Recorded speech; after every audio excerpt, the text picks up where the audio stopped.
I read this report about how SEO traffic is going to go down by 15 to 20% over a period of time. Did you read this one by Insight Partners? This is the venture or the VC firm. I have not read it. I'm curious where they're getting their data from. Here, let me read it here. I'll share my screen over here. But just so you know, here's in their portfolio. Here's who they've invested in. So Calm, Checkout.com, Kaseya, Divi, Udemy, Pluralsight, which went public. So check this out over here. I am sharing my screen. Give me 1 second.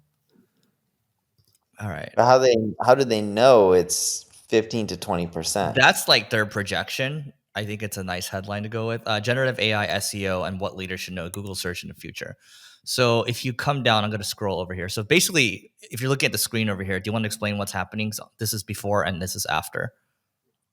Yeah, they're pretty much saying with Google, you had paid ads at the top left, then organic, then stuff from Google, and on the top right, you had stuff from Google, then more organic and more stuff from Google. On the right image, you have paid at the top, then stuff from Google, then organic. So pretty much it just gets pushed down more beneath the fold.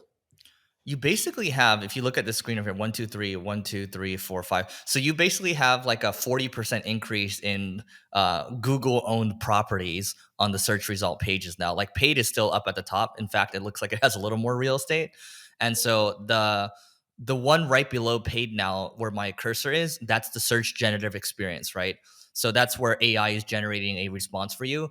And their theory here is that Insight's independent research has found that only 57% of links cited by SG are from the first page of organic results. And I think they're saying that they believe this is going to continue to grow over time.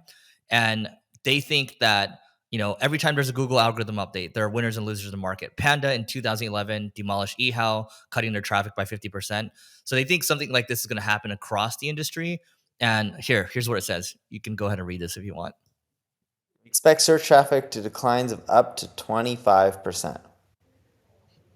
So web traffic will likely decline. More importantly than just the algorithm update, the evolution towards a zero click would mean less traffic coming to your webpage. Insights analysis across our portfolio and conversations with other leading experts put the expected drop in the range of 15 to 25%. Some of that loss will be low quality traffic that was never going to turn into real revenue, but some will not. So, I mean, they're pulling from their portfolio. That's the data. And they're talking to some experts, which I think we can discount.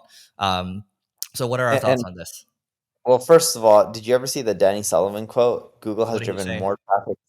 Google has driven more traffic since inception each and every single year. I'm paraphrasing here, by the way, even with all the changes they've done. Because what the X factor that a lot of people aren't taking into account is when Google makes all these changes, like you type in Las Vegas weather or Los Angeles weather, and it shows you the weather versus you going to weather.com, which is a change they made in the past, or when you type in 2 plus 2, it just tells you it's 4 versus you going to a website.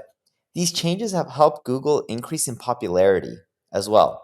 So even though percentage wise they're driving less clicks to a website for compared to each search, because they're improving the experience, they're also generating more usage on Google, which is increasing traffic to websites as well.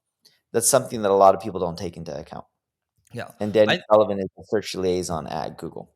I just think, I'm not saying we should abandon SEO. I just obviously it's going to get it's hard, right? We've talked about how we wouldn't start with SEO if we are starting today, and I think it's it's where the rich get richer type of scenario with SEO now. If you've built like a really strong foundation, so here's what they said. So what should leaders do? So SGE, so search generative experience is coming. So again, that's the AI response that those of you that have enabled it, just if you haven't enabled it, just type Google SGE and you go into Google Labs, you can enable it. And the worst thing you can do is nothing. You need to lay the groundwork now. Sources inside Google tell us that SGE will be rolled out in limited circumstances to a small sample. Google will use this to collect additional data, tweak the product, whatever. And then basically they're saying you gotta be engaged, right? You should sign up for Google Search Labs. And then you should experiment with Bing, right? Get your members of your team to start testing out the tool for themselves. Okay, fine. But at the end of the day, I mean, we've talked about not putting all your eggs in one basket. I think a lot of this is this is like a lot of word soup, in my opinion.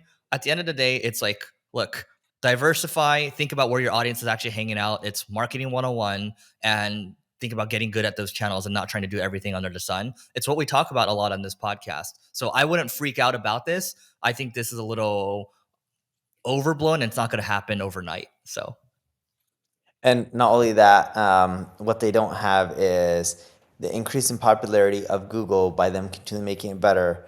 What does that do to traffic over time? yep. So look, Google has to protect their advertising business. They're not going to completely shun the people that are creating content, right? Because they need that. So we got to think about incentives at the end of the day. So that is it for today. Please don't forget to rate, review, subscribe. It helps us grow, and we'll see you tomorrow.